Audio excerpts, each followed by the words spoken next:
Several extraordinary war tales have undoubtedly emerged from the Battle of Sylhet from both the Indian and Bangladeshi fronts. However, nothing will come close to the bravado of Major General Ian Cardozo, who amputated his own leg after stepping on a landmine. The year was 1971 and India was waging war with Pakistan to help expedite the liberation of Bangladesh. Cardozo was a major at that time enrolled in a course at the Defence Services Staff College in Wellington, Tamil Nadu. Following the death of the officer, who was the second in command of the battalion, 4x5 Gurkha Rifles deployed in what was then East Pakistan, an immediate replacement was to be found and the concerned officials zeroed in on Major Cardozo. His posting was cancelled and he was ordered to leave immediately to East Pakistan. His timely arrival was of immense help to the battalion, which was severely short on manpower. Through a swift military offensive that lasted only 13 days, India successfully defeated Pakistan and liberated Bangladesh. In fact, the battalion of only 480 men charted history when they accepted the surrender of about 1,500 men that included 3 brigadiers, a full colonel, 107 officers, 219 junior commissioned officers and 7,000 troops from the Pakistan Army. After the fall of Dhaka, when the Indian Army was rounding up the prisoners of war, Major Cardozo, who had gone to help the BSF commander in charge of the count, met with an accident that would change his life forever. He stepped on a landmine and lost most of his leg in the resulting blast.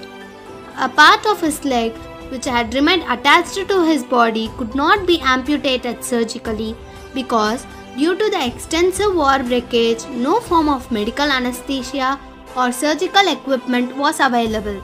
Recounting the days of the 1971 war, Cardozo said, I quote, "During the Battle of Sylhet, my battalion undertook the first Elibone operation right inside Pakistan. We went about 100 kilometers behind the enemy defences and captured an airfield.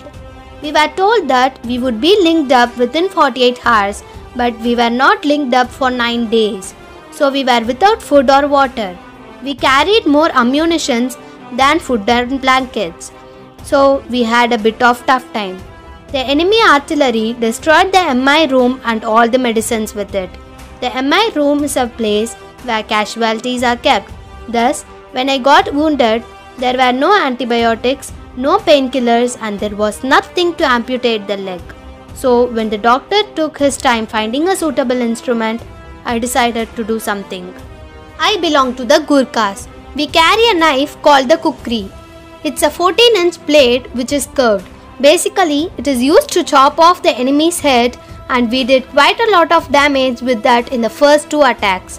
I first asked my Jawan to cut my leg off, but he was hesitant. So I said, give it to me, and I cut off my own leg. This incident would have meant the end of field duty for any other officer, but Major Cardozo was not going to be demoted to staff duty and allow the impairment take control of his life. He valiantly fought for the commander's position and even surpassed the 2-legged officers during the intense physical fitness examination.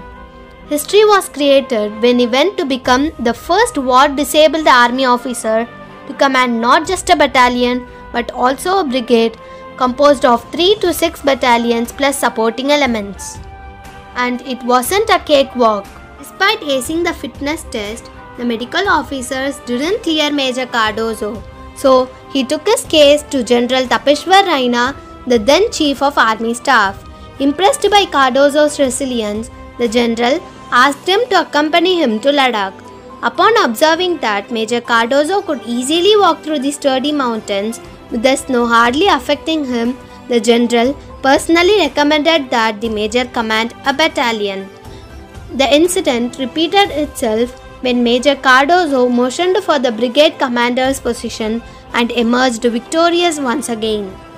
Major General Ian Cardozo, who was decorated with an Ati Vishishta Seva Medal for Distinguished Service of an Exceptional Order and Sena Medal for individual acts of exceptional to duty or courage, has been able to do many things in life.